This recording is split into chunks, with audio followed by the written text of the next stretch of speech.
gitu, karena ada ibunya. Anak-anakku masih ada di Kemensos sekarang, dan katanya rencananya akan dikembalikan ke ibunya masing-masing. Terus apa ya, ini aku mau cerita. Jujur aku juga bingung mulai dari mana, tapi aku dapat informasi eh, ada beberapa ibu-ibu yang menceritakan keluh kesahnya terhadap aku pada saat salah satu apa, duluan aja. Iya, pesan-pesan duluan, pesan terserah, pesan apa aja. Nah, jadi ada salah satu instansi, aku nggak bisa sebutin, survei lah ke rumah ibunya ini. Jadi sempat ada statement yang mungkin menggiring omongan orang tentang apa yang aku lakukan terkait bayi-bayi yang aku rawat. Jujur guys, aku cuma mau jelasin di sini, kita tuh di sini transparan, mulai dari ngambil anak, mulai dari kita ambil ibunya, maksudnya di jalan, terus lahir, terus kita rawat, itu semua ada prosesnya, dan kita share di YouTube supaya apa sih? Supaya nggak ada fitnah atau apa ya, sesuatu yang nantinya akan mempertanyakan apa yang kita lakukan gitu. Jadi aku juga kayak kaget aja dipertanyakan, emang bener anak-anak yang Tenovi rawat itu dijual gitu. Nah, itu tuh kata-kata yang kayak gitu ngebuat saya kayak jadi apa ya? Saya nih nolong orang tuh bukan cuman anaknya yang kita rawat tapi ibunya gitu. Kok ada statement seperti itu? Toh selama ini kita melahirkan aja ada nggak sih peran atau bantuan dari siapapun? Kan nggak ada gitu. Lahiran sesar aku yang bayar, lahiran normal juga aku yang bayar. Kok sekarang ada statement seperti itu gitu guys? Jadi kayak apa sih, capek dan lelah. Padahal aku pun jujur kalau emang anak mau diambil sama ibunya ya nggak apa-apa, itu lebih baik juga gitu, karena konteks aku merawat juga karena ya kasihan, eh, anak ini kan punya hak juga untuk dibantu gitu. Jadi kayak kasihan kalau mereka ditelantarkan, nggak dikasih susu, nutrisi yang baik, gizi yang baik, terus aku rawat dengan baik, dengan total pengasuh 9 masih disalahkan. Kayaknya apa tidak ada yang bisa bantu keluarkan bayi? Nggak ada guys. Eh, Komnas sudah membantu, tapi saat ini juga tetap kita masih ikutin proses yang ada dalam SOP mereka gitu. Terus ada statement juga yang memaksa ibunya untuk merawat, padahal ibunya udah bilang ya saya nggak mampu, gimana dong, tetap dipaksa harus merawat gitu guys. Terus Vera aja, kan Vera ODGJ, aku rawat di rumah, masa anaknya mau dikirim ke neneknya? Kenapa nggak kirim ke aku? Kan neneknya uh, ketidakmampuan gitu. Neneknya di Sukabumi, untuk makan sehari-hari aja mereka sulit, apalagi ngerawat bayi gitu. Nggak kebayang beli susu popoknya, karena untuk termos air aja mereka nggak ada. Agak bingung ya, ketika saya nggak masalah, nggak ngucapin terima kasih selama ini sudah ngebantu pemerintah, terima kasih selama ini udah bantu negara dalam membantu orang-orang terlantar, khususnya ODGJ atau anak-anak yang membutuhkan bantuan gitu. Kok nggak ada ucapan makasih, tapi aku tidak mendapatkan keadilan juga untuk saat ini. Dibilang kangen sama anak-anak, kangen banget, bener-bener kangen banget, tapi jujur aku nggak mau jadi apa ya, terlihat kayak lemah terkait anak-anak. Jadi makanya aku lebih ngejalanin aja sih, lebih jalanin proses yang ada, ya aku jalanin, aku tegar. Apapun itu ya udah, emang kalau emang jalannya seperti ini ya nggak apa-apa gitu. Tapi sekiranya anak yang bisa aku rawat, aku masih berharap anak-anak masih aku rawat. Tapi kalau ibunya mau mengambil, silakan, karena itu adalah hak ibunya gitu. Tapi aku nggak suka sama salah satu oknum instansi yang menyebarluaskan bahwa katanya aku nggak diduga, mereka ngomongnya aku penjualan anak, katanya kayak gitu guys. Jadi aku lagi cari oknumnya siapa yang ngomong seperti itu. Kita akan ini sih usut tuntas, karena itu melakukan pencemaran nama baik terhadap saya. Gitu guys. Jadi kalau misalnya intinya logikanya gini guys, kalau emang saya mau melakukan hal tersebut, kenapa saya share di YouTube? Kenapa saya share di YouTube kegiatan saya di yayasan? Terus saya sering storyin anak-anak yang kita rawat. Terus ditambah, mohon maaf, sebelum saya merawat anak-anak dan juga ODGJ, keadaan saya pun enggak, maaf banget ya ini, enggak susah-susah banget kok gitu. Saya pramugari, saya mempunyai gaji yang di atas rata-rata, udah lebih dari cukup. Hidup saya sebelum jadi YouTuber juga alhamdulillah sangat berkecukupan gitu. Dan ditambah pada saat saya menjadi YouTuber, saya dapat rezeki dari Allah ya untuk ngebantu orang-orang. Kebayang nggak biaya lahiran itu berapa?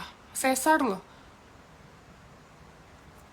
Terus ada lagi yang bilang kan ada anak asuh aku yang spesial, yang tangannya ada kelainan itu kan mau dioperasi di Solo.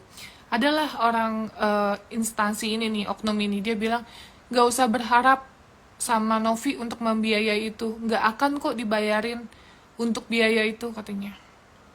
Lah, ibu so tahu amat bu tentang saya. Sedangkan ibunya yang anak spesial itu aja kan saya nikahin biaya KUA, MUA, terus catering dan lain-lain itu kita biayain loh.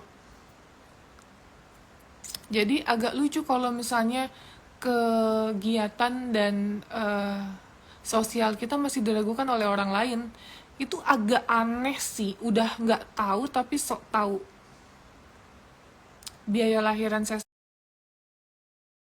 aja kali aja 1 kali, taruhlah 10, karena 2 orang itu lahir di klinik, sisanya di rumah sakit dan sesar gitu.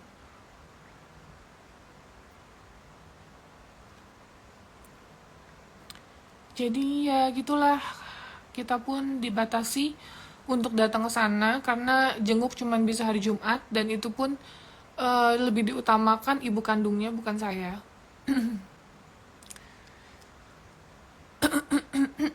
Jadi kangen banget, kalau ditanya kangen banget sama anak-anak asuh, kangen banget lah. Mereka saya rawat dari di perut, kita siapin susu hamil, terus perlengkapannya nggak ada kekurangan sama sekali, mulai dari baju, popok, susu, tisu basah, vitaminnya, gitu. Jadi ini sekali lagi karena ini udah melakukan pencemaran nama baik terhadap saya, jadi kita akan tindak lanjut sih gitu, karena alhamdulillah udah ada bukti-buktinya juga berupa rekaman suara gitu pas ibunya ngomong gitu, terus sama WhatsApp gitu ya, nanyain Atar katanya mau dipulangin ke Sukabumi, sedangkan Vera aja kita rawat. Kan agak aneh ya, kecuali Vera nggak sama kita, Vera di Sukabumi ya balikinlah ke Sukabumi. Loh ini Vera sama kita, Atar masa mau dibalikin ke Sukabumi ke neneknya? Untuk neneknya aja kesulitan dalam sehari-hari gitu loh. Guys, oknumnya itu bukan netizen, tapi salah satu instansi yang aku nggak bisa sebutin gitu.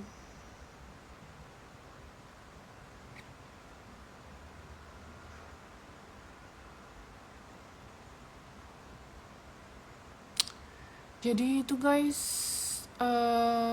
terkait anak-anak aku. Sekarang lagi proses apa ya, aduh bingung aku jelasin deh, takut ntar salah-salah ngomong. Tapi yang jelas ya, sekarang aku lagi proses untuk agar supaya tidak adanya oknum-oknum yang banyak memanfaatkan keadaan aku gitu. Karena Alhamdulillahnya proses sudah kita jalanin semuanya gitu, apa yang dibutuhkan, apa yang perlu diklarifikasi beserta bukti-buktinya. Tapi yang jelas kita tidak pernah memaksa oknum mana kita nggak pernah memaksa ibu dari anak-anak tersebut untuk menyerahkan ke kita gitu, nggak ada sama sekali. Kita tulus ikhlas, kalau emang udah mampu mau rawat silakan rawat gitu. Jadi nggak ada pemaksaan untuk dititip ke kita. Mereka juga pinter kok, udah menilai saya itu seperti apa. Jadi ya tolong jangan ada diputer-puterin masalah urusan ini. Itu guys, kan kalian kan netizen aku yang paling setia, pasti kalian tahu kok apa yang aku lakukan. Toh anak aku selama ini aku share di Instagram, di YouTube gitu, apapun tumbuh kembang mereka. Untuk apa sih? Untuk apa ya? Untuk supaya hal-hal fitnah kayak gini nggak terjadi sebenarnya. Tapi masih aja kita difitnah ya. Gitu. Dan yang tadi saya jelaskan itu belum termasuk dengan pengasuh saya. Pengasuh totalnya 9 dan mereka pun digaji bukan gaji relawan, tetapi as a professional gitu, sebagai babysitter. Jadi jangan dibilang babysitterku relawan gratis, semua bayar gitu guys. Semua dibayar pakai uang, jadi dikali aja 1 bulan 9 pengasuh udah berapa, biaya lahiran udah berapa, biaya keperluan setiap bulannya 1 bayi aja mahal, apalagi total 15 bayi, berapa ayo kan. Gitu ya guys. Jadi banyak banget yang nanya sama aku, terus jadi banyak banget yang kok terkesan jadi kayak takut sama aku dengan adanya bukan gosip ya, ini lebih kayak penggiringan realnya seperti apa. Nah ini akan kita buktiin nantinya gitu sih.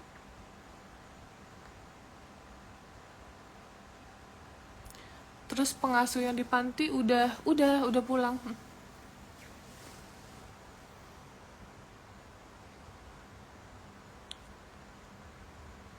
Gitu ya guys. Aku sih cuma mau jelasin itu aja. Aku sekarang lagi berjuang juga untuk Zaila anak aku yang dari Lubuk Linggau.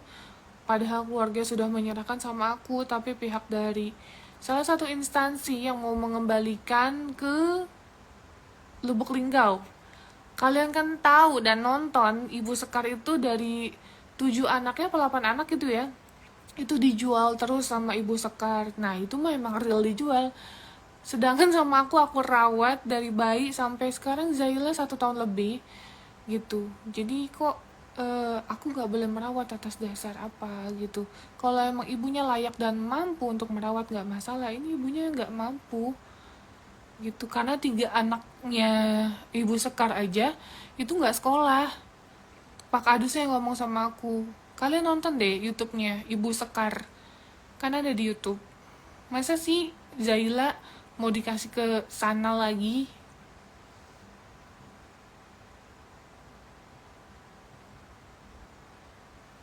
Atar katanya mau dibalikin ke Sukabumi guys.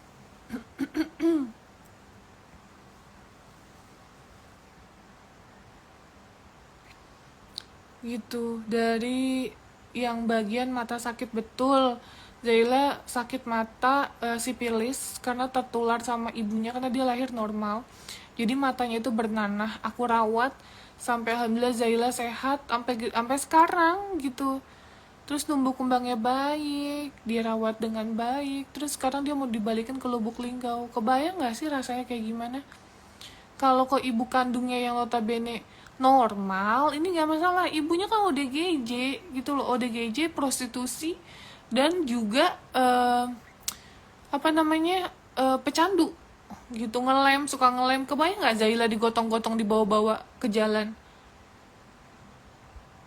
Makanya saya lagi fight banget, lagi berjuang banget untuk Zaila tetap kita rawat sih. Gitu.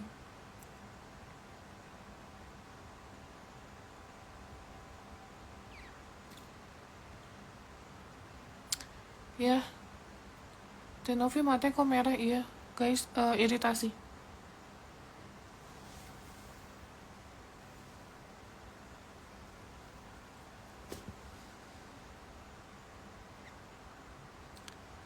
Assalamualaikum, teh info dong gimana anak asuh Tenovi. Udah dijelasin ya guys tadi. Udah dijelaskan. Yang lain gimana? Yang lain udah ada yang ibunya mau ambil. Terus sebagian kan ada 9, 4 diambil sama ibunya, 5 ibunya tidak mengharapkan, tapi tetap mau dipaksakan untuk dikasih ke ibunya. Yang ngomong tadi berita tenggelam betul, karena kemarin itu kita disuruh diam, kita disuruh tidak speak up dan tidak memviralkan apa-apa, ya aku ikutin lah ya. Gitu aku ikutin, tapi kok kayak gini gitu loh. Saya padahal niat baik, tapi dugaan yang pada saat saya dipanggil sama Bareskrim kok di up di ibu, dan ya udah nyebar gitu jadinya. Tapi yang meng-up ini bukan Bareskrim ya, aku klarifikasi, bukan Bareskrim gitu guys. Makanya aku lagi kumpul-kumpul ini bukti-buktinya terkait adanya pencemaran nama baik. Jadi saya nggak tahu harus ngomong apa, tapi yang jelas insya Allah saya fight akan mempertahankan anak-anak yang harusnya emang kita rawat dikarenakan ketidakmampuan dari orang tua. Apa sih salahnya kalau saya merawat? Toh kalau emang udah gede, dia udah mampu untuk mengambil anaknya kembali, ya ambil aja gitu loh.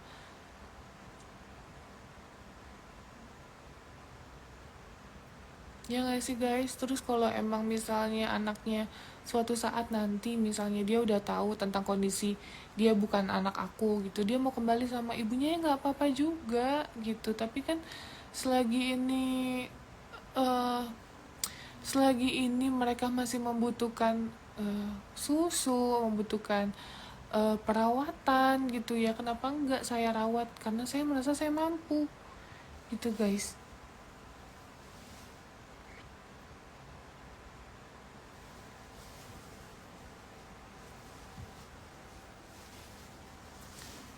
Gitu ya guys.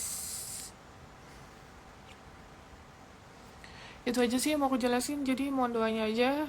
Nanti tunggu info selanjutnya progresnya seperti apa, dan saya juga masih berharap bisa audiensi terhadap Ibu Risma, eh terkait anak-anak kita nih yang saat ini masih kita perjuangkan harus seperti apa, kita juga belum tahu.